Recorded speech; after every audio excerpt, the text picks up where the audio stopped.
नमस्कार, markets today में आपका स्वागत है। मैं हूं शैल भटनागर, आपके साथ जुड़ रहा हूं अपने नोएडा स्टूडियो से। आज बृहस्पतिवार है और वो दिन जिस दिन हम आपकी म्यूचुअल फंड इन्वेस्टमेंट्स को लेकर जितनी क्वेरीज होती हैं उनको हल करने की कोशिश करते हैं। हमारे हमेशा की तरह गेस्ट हैं ओमकेश्वर सिंह साहब। आप rankmf.com म्यूचुअल फंड वेबसाइट के CEO हैं। ओमकेश्वर जी, स्वागत है आपका। चर्चा शुरू करते हैं बिल्कुल बहुत जल्दी, क्योंकि बहुत सारे हमारे साथ कॉलर्स जुड़े हुए हैं और जितना जल्दी हम लोग जवाब दे पाएंगे उतने ही प्रश्न हम संभाल पाएंगे। रविशंकर साहब हमारे साथ देहरादून से जुड़े हुए हैं। रवि जी, आपका स्वागत है मार्केट्स टुडे में। आप 3 से 5 साल की अवधि के लिए कुछ SIPs शुरू करना चाहते हैं। बताइए, क्या आपकी इन्वेस्टमेंट अमाउंट है और क्या आपका इन्वेस्टमेंट होराइजन है? मेरा ये 18,000 तक का अमाउंट है जो मैं सिप में करना चाहता हूँ, सिप के माध्यम से, और जिसमें लिमिट है, टाइम होराइजन जो है 3 से 5 साल है। चलिए, 15,000 रुपए आप निवेश करना चाहते हैं हर महीना और लगभग 3 से 5 साल आप अवधि रखते हैं। क्या आप सैलरीड इंडिविजुअल हैं या ये आपका किसी बिजनेस से पैसा आता हुआ दिख रहा है आपको? ना, सैलराइज पर्सन। चलिए ओमकेश्वर सिंह साहब, 15,000 रुपए का इन्वेस्टेबल अमाउंट लगभग 3 साल तक, बताइए क्या राय है आपकी? जी, ये 3 से 5 साल के लिए इनके लिए सबसे अच्छा रहेगा या तो मल्टी कैप में लगा लें या फिर लार्ज कैप में लगा लें, या फिर हाइब्रिड भी ये देख सकते हैं बैलेंस्ड का, क्योंकि होराइजन 3 साल का, कम होराइजन 3 साल का रहेगा तो वो बैलेंस्ड बेटर रहेगा। अगर थोड़ा लंबा 3 से 5 साल का रहेगा तो वो इक्विटी डाइवर्सिफाइड यानी कि मल्टी कैप या लार्ज कैप में लगा सकते हैं। तो कुछ फंड जो मल्टी कैप में अवेलेबल हैं वो है Motilal Oswal 35 JM multi cap, Parag Parikh long term equity, UTI equity fund, SBI Magnum multi cap, Canara Robeco equity diversified. Similarly large cap में एक्सेस ब्लू चिप है, कैनरा रेवेको ब्लू चिप है, LIC लार्ज कैप है, Mirae asset large cap है और UTI master share. अगर 3 साल के लिए ये देख रहे हैं तो फिर ये वो हाइब्रिड में बैलेंस एडवांटेज देख सकते हैं। उसमें यूनियन बैलेंस एडवांटेज है, सुंदरम बैलेंस एडवांटेज है, टाटा बैलेंस एडवांटेज है, आदित्य ABSL बैलेंस एडवांटेज और ICICI प्रूडेंशियल बैलेंस एडवांटेज। तो ये 3 कैटेगरी के अच्छे स्कीम्स हैं, उसके हिसाब से वो चूज कर सकते हैं। जी, तो शंकर साहब, ऐसा है कि ये जो फंड्स के नाम आपके सामने स्क्रीन पर चल रहे हैं, ये हमारे ट्विटर हैंडल पर आपको अच्छी तरीके से मिल जाएंगे, मेरे और CNBC आवाज़ के। तो आप ज़रा उधर ध्यान दे लीजिएगा। आपको कुल मिला के काफ़ी सारे फंड्स की चॉइस है और एक फंड आप यहाँ से चूज़ कर सकते हैं अपने मंथली निवेश 15,000 के लिए। हमारे साथ जुड़ने के लिए आपका बहुत बहुत शुक्रिया रविशंकर साहब। मैं उम्मीद करता हूं कि आपको तसल्लीपूर्वक जवाब मिला होगा। अब बारी है श्री AK हसीजा साहब की। आप बिल्कुल बराबर वाले शहर गाजियाबाद से जुड़ रहे हैं। हसीजा साहब, स्वागत है आपका CNBC आवाज़ पर और मार्केट्स टुडे पर। बताइए, आपका क्या प्रश्न है? आप सरकारी नौकरी में हैं और आप मेडिकली इंश्योर्ड हैं सरकार से, तो कम से कम वो एक बहुत प्लस पॉइंट है। जी सर, नमस्कार। हेलो, नमस्कार। सर, प्रश्न मैं पूछिए, 50,000 रुपए अपना प्रश्न पूछिए हसीजा जी। जी सर, मैं 50,000 रुपए हर महीने axis banking and PSU fund में लगाना चाह रहा हूँ 7 साल तक के लिए, ताकि एक अच्छा खासा कॉर्पस मेरे पास हो जाए। अच्छा, तो आप ये जानना चाह रहे हैं जी, आप ये जानना चाह रहे हैं कि क्या ये फंड की चॉइस ठीक है या नहीं, और आप क्या कॉर्पस चाहते हैं और क्या रिटर्न की उम्मीद रखते हैं? सर, 9 से 11% के रिटर्न की मैं एक्सपेक्टेशन रखता हूँ, और जो भी अमाउंट एक्यूमुलेट हो जाएगा 7 साल में। जी जी, चलिए। तो ओमकेश्वर सिंह साहब, लगभग 50,000 रुपए महीना और 9 से 11% की उम्मीद है रिटर्न की अगले 7 साल में, क्या राय है आपकी?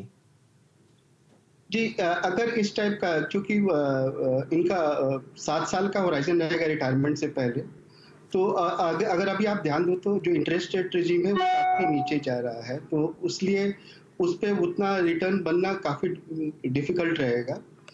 इसलिए बेटर ये रहेगा कि वो हाइब्रिड हाइब्रिड को में वो जाए, जहां पर डेट के साथ साथ उनको इक्विटी का भी अवेलेबल रहेगा थोड़ा सा, तो इससे जो उनका रिटर्न है वो थोड़ा बेटर हो सकता है। तो इसलिए वो चाहे तो जो बैलेंस एडवांटेज फंड्स है, Tata balance advantage, Aditya Birla Sun life balance advantage, या फिर आईसीआईसीआई प्रूडेंशियल बैलेंस एडवांटेज, तो इसमें ये 20,000, 15,000 और 15,000 लगा सकते हैं। लेकिन अगर उनको ऐसा है कि नहीं, उनको डेट में ही प्रेफरेंस है और डेट के अलावा वो बैंकिंग पीएसयू छोड़ के बाकी जगह नहीं लगाएंगे, तो उनको ऐसा करना चाहिए कि बैंकिंग एंड पीएसयू से भी बेटर साथ साथ वो जो है उसको डाइवर्सिफाई करके एक बैंकिंग एंड पीएसयू में, दूसरा कॉर्पोरेट बॉन्ड फंड में और तीसरा गिल्ड फंड में लगा दे। तो उसके लिए वो ICICI prudential banking and PSU fund, या फिर Aditya Birla corporate bond fund और एसबीआई मैग्नम गिल्ड फंड, तो ये अगर कॉम्बिनेशन करेंगे तो रिटर्न्स थोड़ा बेटर रहेंगे compare to only banking and PSU, जो कि वो सोच रहे हैं, जो उन्होंने चूज किया है एक्सेस बैंकिंग एंड पीएसयू, उससे बेटर स्कीम आईसीआईसीआई प्रूडेंशियल कर रहे हैं। जी जी, तो ऐसा है सर कि आपको कुछ तो इक्विटी एक्सपोजर इसलिए लेना पड़ेगा क्योंकि फिलहाल जो इंटरेस्ट रेट रिजीम है वो आपको कम की तरफ आती हुई दिखेगी। जो आप फिक्स डिपॉजिट आजकल बैंक्स में कर रहे हैं वहाँ पे 4.5 से 5, 5.25% रिटर्न मिल रहा है, तो वो एक दिक्कत का समय है। तो अगर आप पूरा पैसा एक डेट फंड में लगाएंगे तो वो आपको उतना रिटर्न नहीं दे पाएगा जितने की आपको उम्मीद है, 9 से 11%। इसलिए हल्का सा इक्विटी एक्सपोजर लीजिए और जो फंड्स आपको ओमकेश्वर सिंह साहब ने सजेस्ट किए हैं उनमें जो आपकी चॉइस हो हसीजा साहब, वो आप उसमें इन्वेस्ट कीजिए। इन सब के नाम आपको हमारी ट्विटर हैंडल पर थोड़ी ही देर में आपके नाम सहित मिलते हुए दिखेंगे। चलिए, मैं उम्मीद करता हूँ आपको अपने इस जवाब से तसल्ली हुई होगी। बंबई की तरफ रुख करते हैं। हमारे साथ आशीष जी जुड़े हुए हैं जिनका प्रश्न इन्वेस्टमेंट्स को लेके है। आशीष जी, स्वागत है आपका। बताइए क्या प्रश्न है और क्या समस्या का हल ढूंढ रहे हैं आप? सर नमस्कार। Hello hello. हाँ आशीष जी बोलिए, आपको टैक्स सेविंग फंड्स में इन्वेस्ट करने का इच्छा है? हाँ सर, टैक्स सेविंग फंड देख रहा हूँ। आज मेरी 25 ईयर्स है, लॉन्ग टर्म के लिए प्लानिंग है मेरी। जी, और कितना पैसा आप लगाना चाहते हैं? Sir 15,000 to 20,000 per month. चलिए आशीष जी, बहुत अच्छा आपने कॉर्पस चूज किया है। इससे आपको 2 फायदे होंगे। एक, जो आपको टैक्स में बेनिफिट मिलता है अपने एनुअल सैलरी में, वो आपको ठीक ठाक तरीके से मिलता हुआ दिखेगा। लगभग 1.5 लाख रुपए आप वहां बचा सकते हैं। अब रही चॉइस, कौन कौन से फंड्स आपको पसंद करने चाहिए, वो आपको बताएंगे ओमकेश्वर जी। जी, आशीष जी ने काफी अच्छा चॉइस किया है। ईएलएसएस जनरली लोग सोचते हैं कि केवल टैक्स बचाने का काम आता है, लेकिन एक्चुअली ईएलएसएस से टैक्स के साथ साथ वेल्थ भी क्रिएट होता है, क्योंकि ईएलएसएस में 80% तक जो इन्वेस्टमेंट होता है कॉर्पस का इक्विटी या इक्विटी रिलेटेड इंस्ट्रूमेंट्स में होता है। तो लॉन्ग टर्म के लिए ELSS not only tax saving but also wealth creation tool होता है। तो इसके लिए इनका चॉइस बहुत अच्छा है। तो जो स्कीम्स जो अवेलेबल है, जो काफ़ी अच्छा है ईएलएसएस के रूप से, axis long term equity, Motilal Oswal long term equity, JM tax gain fund है, और Aditya Birla Sun life tax relief 96। ये कुछ टॉप रेटेड फंड्स हैं जो कि क्वालिटी भी अच्छा है और उनका मतलब उनका पोर्टफोलियो क्वालिटी काफ़ी अच्छा है, और अभी जिस भाव में अवेलेबल है वो भी काफ़ी मार्जिन ऑफ सेफ्टी भी अच्छा है। तो ये इनमें से डाइवर्सिफाई कर सकते हैं, या तो 2-3 में लगा सकते हैं, या अपने हिसाब से जो भी इनको पसंद आए इसमें, ये चारों में से किसी में लगा सकते हैं। जी आशीष जी, बस एक बात का आपको ध्यान रखना पड़ेगा।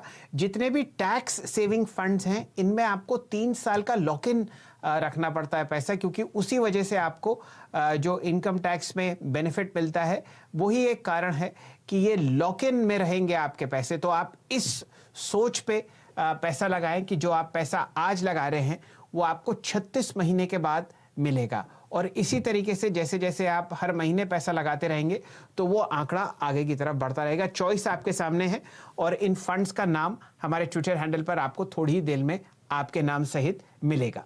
हमारे साथ जुड़ने के लिए आपका बहुत बहुत शुक्रिया आशीष जी। अगली बारी है रमन जी की, हमारे साथ नोएडा से ही जुड़ रहे हैं। आप प्राइवेट सेक्टर में काम करते हैं और आप एक 3 करोड़ का कॉर्पस चाहते हैं कुछ इन्वेस्टमेंट्स के साथ, और बचे हुए 12 साल में आप चाहते हैं कि ये पैसा जमा हो जाए। रमन जी, स्वागत है आपका। ओमकेश्वर जी से अपना सवाल पूछिए। Thank you sir. नमस्कार ओमकांत जी, मैं रमन बोल रहा हूँ। मेरे को अभी 24 इयर्स का हूँ और 58 इयर्स में रिटायरमेंट है। मैं पब्लिक लिमिटेड कंपनी में काम कर रहा हूँ और अभी एट मंथली अराउंड 2 इयर्स से 25,000 फोर फंड में डिपॉजिट कर रहा हूँ सिप के जरिए। ये है Reliance growth fund, L&T India value fund और and 2 other funds written over there। तो मैं चाहता हूँ कि मेरे 2 डॉटर हैं, अभी 6 इयर्स की और एक 3 इयर्स की। तो हमारे 15 इयर्स के बाद मेरे को चाहिए 1 करोड़ 1 डॉटर के लिए और 1 करोड़ सेकंड डॉटर के लिए, 1 crore for retirement, and this is for my investment. So how can I accumulate, and if there is any shortage in this fund for investment, so how can I do further? Hello? अगर आपका time मैं ये horizon सवाल दोबारा repeat कर देता हूं। आप ओमकेश्वर जी, जरा सवाल दोबारा रिपीट कर देते हैं ताकि हमारे दर्शकों को समझ में आ जाए। 25,000 रुपए पर महीना रमन जी इन्वेस्ट कर रहे हैं 5 फंड्स में। वो चाहते हैं कि 14 साल बाद उनके पास 3 करोड़ का कॉर्पस हो, और वो आपकी राय जानना चाहते हैं कि कहां कहां इन्वेस्ट करें और कितना पैसा उनको लगाना पड़ेगा फिलहाल। मोटा मोटा प्रश्न ये है जी। तो अगर 3 करोड़ का कॉर्पस चाहिए आज से 14-15 साल में या 12 से 15 साल में, तो इनको कम से कम 60,000 रुपए पर महीने का SIP करना पड़ेगा। और जो 60 महीने का जो SIP करना होगा, उसमें से जो फंड्स जो उनको देखने पड़ेंगे वो मल्टी कैप में है, फोकस्ड में है। इसमें अगर वो ध्यान देंगे तो उनका जो क्रिएशन है, जो कॉर्पस क्रिएशन है, वो होने का चांसेस ज़्यादा है। तो मल्टी कैप में जो फंड्स है वो Motilal Oswal JM multi cap, Parag Parikh long term, UTI equity fund, SBI Magnum multi cap and Canara Robeco equity multi cap. Similarly focused में ये Axis focused, Motilal Oswal focused, SBI focused equity, Mirae asset focused equity and Kotak focused equity. ये दोनों में वो करेंगे। जो अभी इनके पास जो अभी उन्होंने लेकर के रखा हुआ है, उसमें बिरला MNC और मिराय लार्ज कैप को कंटिन्यू कर सकते हैं। बाकी जो 2 हैं उसको वो चेंज कर करके ये 2 मल्टी कैप या फोकस्ड में वो एक फंड चूज कर करके, और टोटल जो अमाउंट है वो 60,000 SIP पर मंथ का उनको लगाना पड़ेगा। यानी कि 15,000 ये चारों स्कीम में लगाएंगे तो वो उतना कॉर्पस होने का चांस रहेगा। तो रमन जी, ऐसा है, आपने हमें 4 फंड्स भेजे हैं। उनमें से ओमकेश्वर सिंह जी की राय है कि बिरला सन लाइफ MNC और मिराय लार्ज कैप फंड में आप बरकरार रहें। बाकी जो 2 फंड्स हैं उनको बेच दें, और जो आपको चॉइस मिली है उनमें से आप एक चूज कर सकते हैं। अब रही बात 25,000 रुपए इन्वेस्ट करने की, तो वो आपको अमाउंट बढ़ाकर 60,000 रुपए करना पड़ेगा अगर आप अगले 14 वर्ष में 3 करोड़ रुपए का कॉर्पस चाहते हैं कि आपके पास हो। इन फंड्स के नाम हम थोड़ी देर में अपनी वेबसाइट पर लोड कर देंगे। मैं उम्मीद करता हूं कि आपको ये जवाब संतोषजनक लगा होगा। हमारे अगले कॉलर हैं मुकेश पतंगिया साहब, इंदौर से। मुकेश जी, स्वागत है आपका। आपने DSP के AMC के म्यूचुअल फंड्स में पैसा लगा रखा है SIP के तौर से। बताइए क्या आपका प्रश्न है और क्या आप चाहते हैं। सर, मेरा प्रश्न ये था, DSP टॉप 100 में मैं 1,000 रुपीज़ पर मंथ लगाता हूँ, तो अभी 4 साल तो हो गए सर, तो अभी उसको कंटिन्यू रखूँ कि उसको विड्रॉ कर लेना चाहिए सर, ये पूछना। चलिए, तो 4 साल से DSP टॉप 100 में आप 1,000 रुपए का SIP लगा रहे हैं। ओमकेश्वर जी, क्या ये फंड ठीक है या आप राय देंगे कि स्विच किया जाए यहाँ से? जी, इससे बेटर ऑप्शंस अवेलेबल हैं और काफी अच्छा क्वालिटी के लार्ज कैप फंड्स अवेलेबल है। एक लार्ज कैप फंड है, तो जो लार्ज कैप फंड है उसमें आप देख सकते हो एक्सेस ब्लू चिप हो गया, फिर कैनरा रोबेको ब्लू चिप हो गया, फिर LIC MF लार्ज कैप हो गया, या मिराय एसेट लार्ज कैप हो गया, या UTI मास्टर शेयर। ये मच बेटर स्कीम से क्वालिटी के वाइज भी और जो मार्जिन ऑफ सेफ्टी उसके हिसाब से भी। तो उस जो अभी वो उनका जो होल्डिंग है उसको वो चेंज कर करके इन 5 में से किसी के में भी वो चालू कर सकते हैं।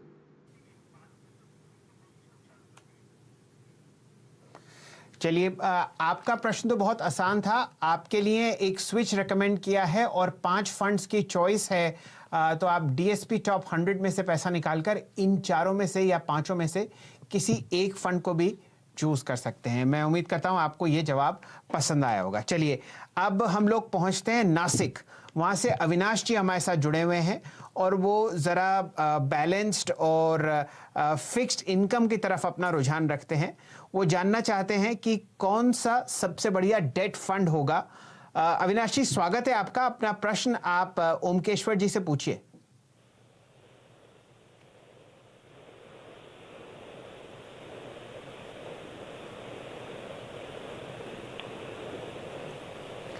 अविनाश जी, आपको हमारी आवाज आ रही है? हाँ, आ रही है सर। हेलो।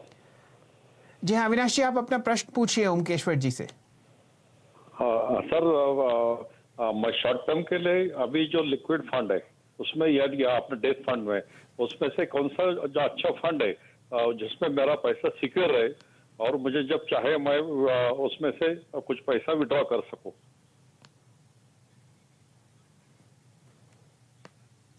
अविनाश जी, आप कितना पैसा लगाना चाह रहे हैं? Near about 4 to 5 lakh short term के लिए सर। अच्छा, चलिए। जी हाँ, चलिए, बिल्कुल सेफ्टी आपको चाहिए और 4 से 5 लाख का कॉर्पस है जहां पर वो कभी भी पैसा निकालने की कोशिश कर सकते हैं या एकदम उनको रिक्वायरमेंट हो सकती है। ओमकेश्वर जी, कौन कौन से फंड्स आप सजेस्ट करेंगे? जी, तो इसके लिए अल्ट्रा शॉर्ट टर्म फंड्स हैं जो कि 3 से 6 महीने के लिए हैं, या फिर लो ड्यूरेशन फंड है जो 6 से 12 महीने के लिए, या फिर मनी मार्केट है 1 साल के लिए, या फिर शॉर्ट टर्म जो कि 1 से 3 साल तक। लिक्विड में चूंकि अभी क्या हो गया है कि 7 दिन तक अगर आप निकलते हो तो आपको एग्जिट लोड लगता है, तो इसलिए तो उसको इंक्लूड नहीं किया है।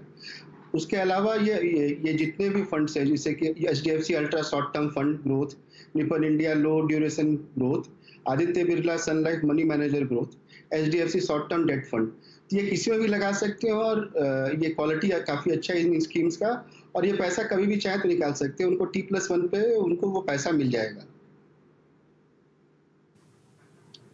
जी, ओमकेश्वर जी, एक बात मैं और अपने दर्शकों के लिए जानना चाह रहा था आपसे।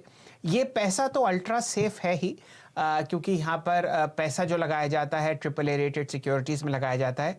क्या इन फंड्स का जो टैक्स ट्रीटमेंट होता है लिक्विड फंड्स का, क्या वो फिक्स्ड डिपॉजिट से बेहतर है जहां पर आप हाईएस्ट टैक्स ब्रैकेट में लगभग 33% टैक्स देते हैं? जी, तो इसमें अगर इसको हम देखें तो शॉर्ट टर्म कैपिटल गेन लगेगा, तो अगर ये थोड़े दिन के लिए रखें शॉर्ट टर्म जो कैपिटल गेन लगेगा वो सेम ही ट्रीट होगा, तो टैक्स के हिसाब से सेम रहेगा। लेकिन अगर लॉन्ग टर्म रखते हैं तो इसमें टैक्स के हिसाब से बेटर रहता है डेट फंड्स में। जी, तो मेरे ख्याल से long term capital gains tax अगर आप बॉन्ड फंड इन्वेस्टमेंट्स पे देते हैं तो वहां पर आपको इंडेक्सेशन का भी बेनिफिट मिलता है शायद। जी, 20% लगेगा, उसके हिसाब से फिर आपको इंडेक्सेशन कर लगेगा। जबकि शॉर्ट टर्म में जो आपका पर्सनल इनकम टैक्स जो कैटेगरी है उसी हिसाब से आपको लग जाता है डेट फंड्स में। चलिए, ये एक एक्स्ट्रा इन्फॉर्मेशन है आपके लिए अविनाश जी कि अगर आप फिक्स्ड डिपॉजिट्स में पैसा ना रखना चाहें क्योंकि वहाँ का टैक्स ट्रीटमेंट ज़रा घातक होता है आपके रिटर्न्स के लिए, तो आप इन बॉन्ड फंड्स को देख सकते हैं जहाँ पर पैसा अल्ट्रा सेफ रहता है, और अगर आप लंबी अवधि के लिए रखते हैं तो टैक्स ट्रीटमेंट फिक्स्ड डिपॉजिट के मुकाबले और बेहतरीन होता है। यहाँ पर ओमकेश्वर जी, हम लेंगे एक छोटा सा ब्रेक के बाद जुड़ते हैं और एक से एक बेहतरीन और एक से एक बढ़िया investment ideas mutual fund schemes में आपको मिल रहे हैं सिर्फ और सिर्फ CNBC आवाज और मार्केट्स टुडे में। जुड़े रहिए हमारे साथ, थोड़ी देर में हम हाजिर होते हैं।